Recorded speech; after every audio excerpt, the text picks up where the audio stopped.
Hello guys, welcome to our channel. This is Teja. ప్రస్తుతం మనతో పాటు సీనియర్ జర్నలిస్ట్ జగదేవ్ గారు. నమస్తే సార్. నమస్తే. సో వైఎస్ఆర్సీపీ పార్టీ నుంచి మరొక ఎంపీ రాజీనామా చేసి రీసెంట్గా బయటకు వచ్చేసినట్లు ఒక వార్త అయితే వెలుగులోకి వచ్చింది. అతను ఎవరో కాదు, వేమిరెడ్డి ప్రభాకర్ రెడ్డి గారు. అతను ఎంపీగా ఉన్నారు.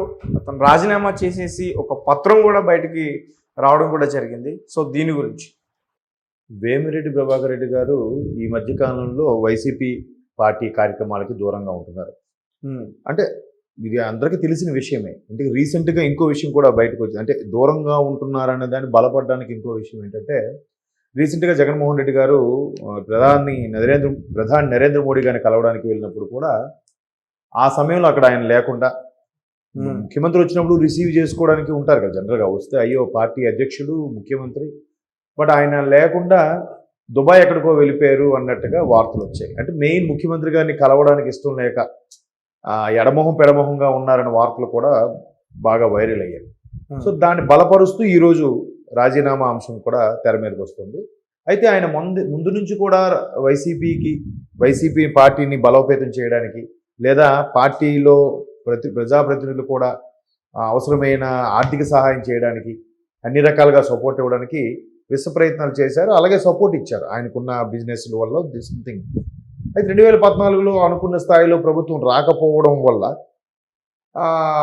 ఆయన ఆశించినట్టుగా రాజ్యసభ స్థానం రాలేదు. అప్పుడులో వైసీపీకి తక్కువగా ఎమ్మెల్యేలు వచ్చాయి కాబట్టి విజయసాయిరెడ్డి గారికి ఇచ్చారు. బట్ తర్వాత 2019లో కన్ఫర్మ్ అయిన తర్వాత ఈ గవర్నమెంట్ ఫామ్ అయ్యాక ఆ కేటాయించిన సీట్లను బట్టి రాజ్యసభలో ఆయనకి ఇచ్చారు.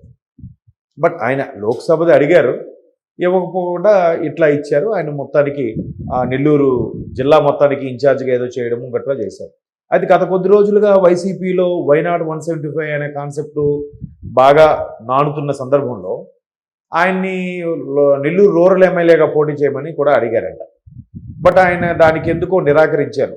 లోక్సభ అయితే నెల్లూరు లోక్సభ ఇవ్వండి, లేదంటే ఏమొద్దు అన్నట్టుగా కూడా. అంటే దానికి కూడా అధిష్టానం నుంచి సరే గ్రీన్ సిగ్నల్ రాకపోవడంతో జనరల్గా అంతే కదా, మనం కోరుకున్నది రాకపోతే కొంచెం డిసప్పాయింట్ అవుతుంది, మనస్తాపం చెందుతారు. సో ఈయన కూడా మనస్తాపం చెందారు. ఎందుకంటే మొదటి నుంచి పార్టీ కోసం బాగా కష్టపడ్డారు, పార్టీని వృద్ధిలోకి తేయడానికి చాలా ఖర్చు పెట్టారు. పార్టీ కార్యకర్తల కోసం అయితేనేమి, పార్టీ అభివృద్ధి కోసం అయితేనేమి చాలా ఇన్వెస్ట్ చేశారు ఆయన.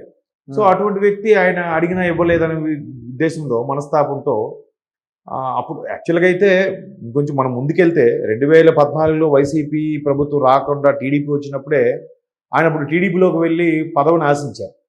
బట్ చంద్రబాబు నాయుడు గారు ఏంటంటే, అంటే అక్కడ వాళ్ళు చెప్పిన వార్తలు, వైసీపీ శ్రేణులు చెప్పిన వార్తలు, చంద్రబాబు నాయుడు గారు ఏమంటే ముందు పార్టీలోకి రండి, ఆహ్వానిస్తున్నాను, పార్టీ కోసం కష్టపడండి, పనిచేయండి, తర్వాత చూద్దామని చెప్పారంట. ఆయన ప్రామిస్ చేయకుండా.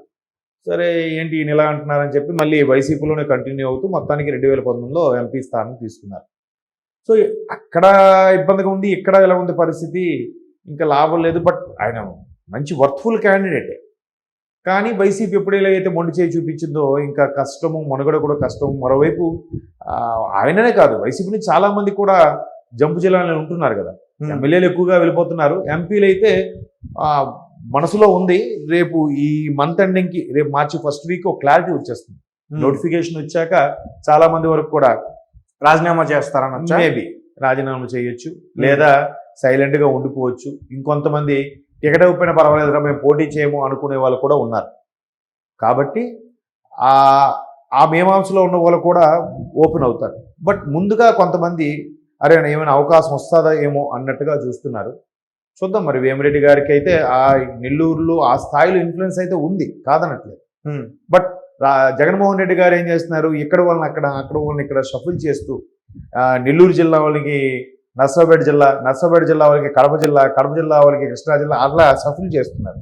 రాయలసీమకి, ఆంధ్రాకి, కోస్తాంధ్రాకి గట్రా. సో ఇట్లా షఫుల్ చేయడం వల్ల కూడా చాలామంది అరే మన లోకల్గా మనకి ఇక్కడ బలం, ఇంకో దగ్గరికి వెళ్తే బలం ఉంటుంది ఉండకపోతుంది అనే భయం కూడా ఉంటుంది కదా. పూర్తి స్థాయిలో అందరినీ కన్విన్స్ చేయలేరు కదా. ఇప్పుడు నిన్నటికి మొన్న ఒక న్యూస్ చూసారో లేదో, విజయనగరం అనే జిల్లాలో ఆయన వైసీపీ, ఆయన పేరు కోలగట్ల వీరభద్రస్వామి గారు, ఆయన అనుచరులందరూ కూడా టీడీపీలోకి వెళ్ళి చేరారు. ఆయనకి రిక్వెస్ట్ చేసుకున్నారట, సార్ మీరు వైసీపీ పరిస్థితి బాగాలేదు, మీరు టీడీపీలోకి వచ్చాయని మేము కూడా వస్తాము. మరి ఆయన వెళ్ళలేదు, లేదు వైసీపీలోనే ఉంటానని చెప్పడంతో ఆ కింద ఉన్న అనుచరులు మెయిన్ రైట్ హ్యాండ్ లెఫ్ట్ అందరూ కూడా వెళ్ళి అశోక్ గజపతిరాజు గారి సమక్షంలో టీడీపీలో చేరారు. సో కార్యకర్తల నుంచి కూడా కొంత ప్రెజర్ ఉంటుంది. అలా ప్రెజర్ ఉన్నప్పుడు ఏం చేస్తాడంటే నాయకుడు ఏం చేయలేడు. సో ఖచ్చితంగా ప్రజలు, ఓటర్లు, అలాగే ముఖ్యంగా ఉండే ఆయన చుట్టూ ఉండే అనుయాయులు, కార్యకర్తలు వాళ్ళ అభిరుచికి అనుగుణంగా నడుచుకోవాలి. అలా నడుచుకోకపోతే ఏమవుతుందంటే పార్టీ మనుగడ పక్కన పెడితే ముందు ఆయన రాజకీయ మనుగడ ఉండదు. ఇప్పుడు ఇంత కష్టపడేది జనరల్గా ఎవరైనా స్వార్థంగా ఆలోచించేది ఏంటంటే నాకు తెలిసి పార్టీ పోయినా పర్వాలేదు, పార్టీ ప్రభుత్వం రాకపోయినా పర్వాలేదు, కానీ నా సీటు వరకు నేను గెలవాలని అనుకుంటాడు ఎవడైనా. అవునా కదా?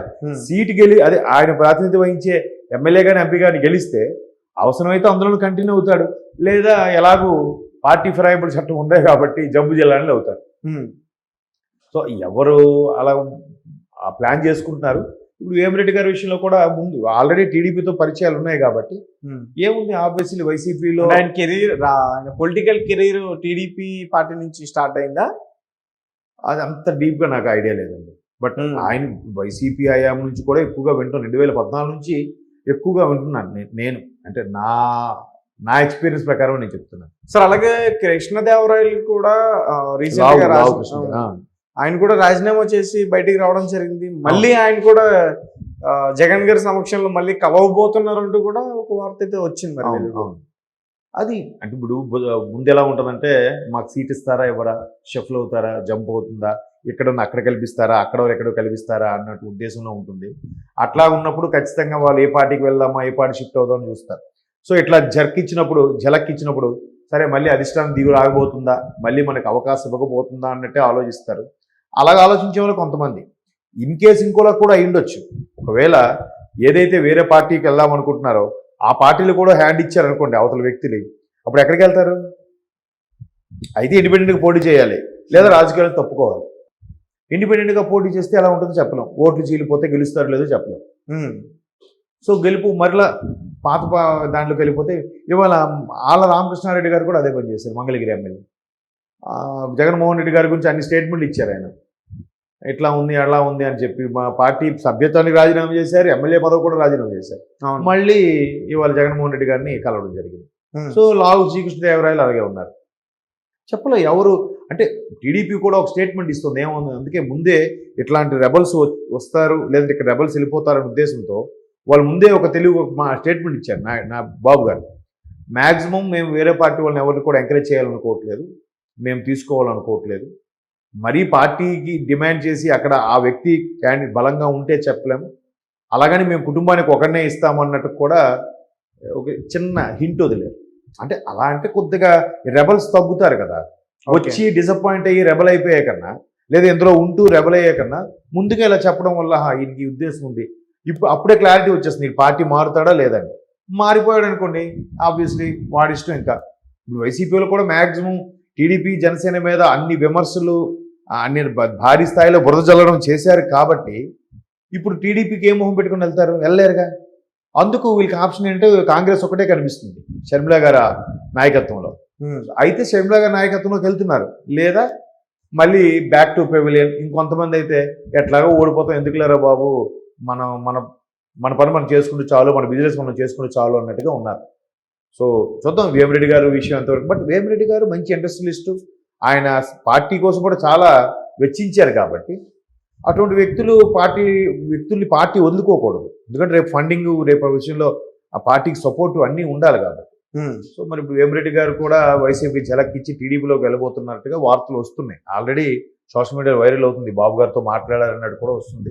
ఎందుకంటే 2014లో మాట్లాడినప్పుడు బాబు గారు సరే ముందు రండి తర్వాత చూద్దామన్నారు, కానీ పూర్తి స్థాయిలో ఎంకరేజ్ చేయలేదు. సో ఇప్పుడు ఈ టగాఫర్ మూమెంట్ కాబట్టి మేబీ ఎంకరేజ్ చేస్తే చేయొచ్చు, ఆయన టీడీపీలోకి తీసుకునే ఛాన్సెస్ కూడా ఉన్నాయి మ్యాక్సిమం.